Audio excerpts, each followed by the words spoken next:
عاملين ايه الاخبار؟ النهارده فيديو جديد. مبدئيا كده يا مساء الانوار على العرب الاحرار.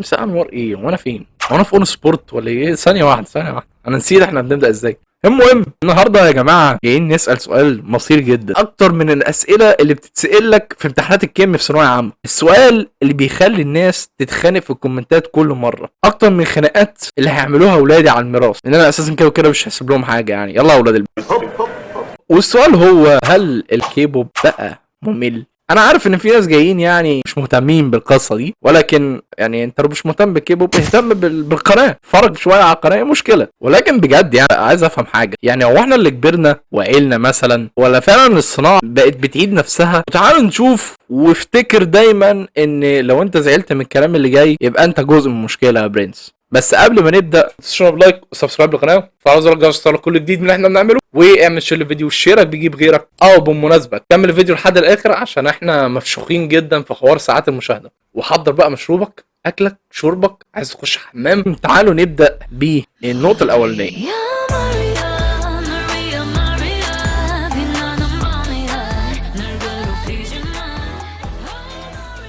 نفس الطبخه كل سنه، نفس الاسلوب، نفس الوصفه، نفس الكلام. اي حد ماشي في الشارع كده يقول لك ايه؟ بيقول لك انا عايز اعمل شركه، فتعالوا نجيب شويه 4 ولا 5 نلبسهم لبس كويس، 3 شهور 4 شهور 5 شهور تلاقي الشركه دي افلست والفرقه اتفككت، وفي الاخر يقول لك ياه بس احنا كنا هننجح. كلكم يسب دينكم يا اولاد دي يا ملحدين. خلاص خلصانه بقى. يعني تعالوا نتكلم بقى بجد شويه. زمان يا جماعه كنا بنشوف فرق كيبوب نازله بافكار جديده. يعني ندي مثال، يعني فرقه مامو، القلب، الجمال، الفخامه. المهم كل البوم ليه طبع وكل عوده ليها شكل جديد، ودلوقتي كلها بقى نفس الفرق بنفس الستايل بنفس الشعر بنفس كل حاجه. انت كل واحد ضارب شعره ولا مؤاخذه احمر ولا اصفر، ولابس لي لبس محزق وملزق وشويه جلد. كل واحد عارف له انجليزي من القاموس اللي بيتباع في المترو ده، يقعد يقول لك يي ولاف مي لاف مي وبوم بوم كلام. يعني انا نفسي احرج ان انا اقوله. لو حطيتهم في البلاي ليست بتاعتك انا ابصم لك بال10، انت مش هتعرف تفرق بينهم. في المجال ده فعلا كل الناس شبه بعض.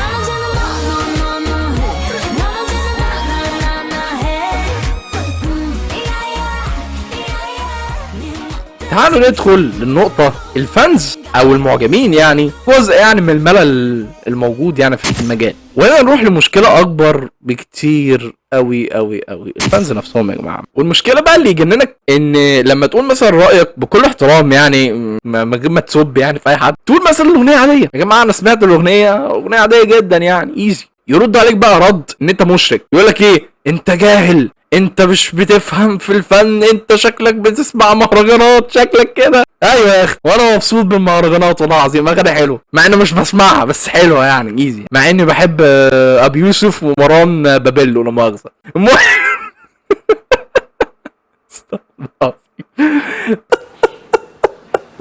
المهم تعالوا نبدا للنقطه الرابعه، وهي النقطة الأخيرة. يعني الكيبوب بقى مش وحش، بس احنا اللي اتغيرنا. لازم نعترف ان الكيبوب ناجح ولسه عنده جمهور رهيب يعني الصراحة، بس المشكلة ان احنا اللي كبرنا بقينا عايزين محتوى اعمق وموسيقى مختلفة وحاجات تخلينا نفكر مش بنرقص. يعني اخر المطاف دايما بنتجه لاغاني ابي يوسف، ولو انت ما سمعتش اغاني ابي يوسف لحد دلوقتي انت ما تعرفش حاجه عن الاكتئاب. لو سمعت ابي يوسف هيجيلك اكتئاب، انت لو ما عندكش اكتئاب لو سمعت ابي يوسف هيجيلك اكتئاب. واللي كان بيبهرنا مثلا واحنا عندنا مثلا 15 سنه او 14 سنه مش شرط يبهرنا واحنا عندنا مثلا 25 ولا 30 سنه. يعني نفس الفرقه اللي انت كنت تسمع زمان مثلا مثلا بي تي اس، دلوقتي انت فين وفين لما تسمع خبرهم، ولما تسمع مثلا او تتفرج على فيديو او لايف منهم او اي حاجه، تقفل اللايف ولا تقفل الفيديو وتشوف بقى فواتير الكهرباء وقعدت تشوف بنت الحلال وتخطبها بقى، وعايز تعرف هتقول لابوك ازاي ان انت عايز تتجوز من غير شقه ولا مهر ولا عفش، جاي انت شكلك كده جاي بقدراتك كده حاجه زي كده. المهم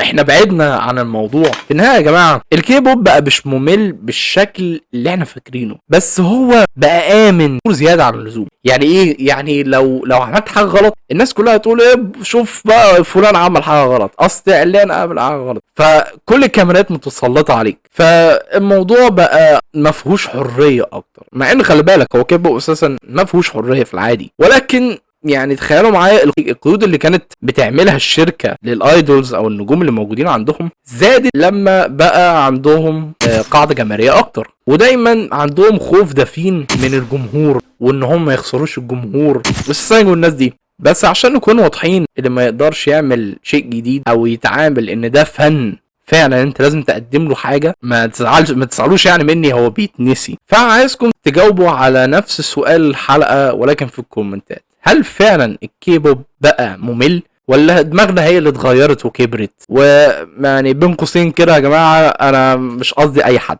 انا بتكلم في العموم، بتكلم في المطلق. قصة الفيديو مش لايك سبسكرايب للقناه وفعل زر الجرس يوصلوا كل جديد من احنا بنعمله، واتمنى ان يكون الفيديو عجبكم يا جماعه بجد يعني، واعمل شير الفيديو وشارك بيجيب غيرك، وشكرا على مشاهده الفيديو واشوفكم الفيديو الجاي ومع السلامه. Thank you. Get fucked too kind.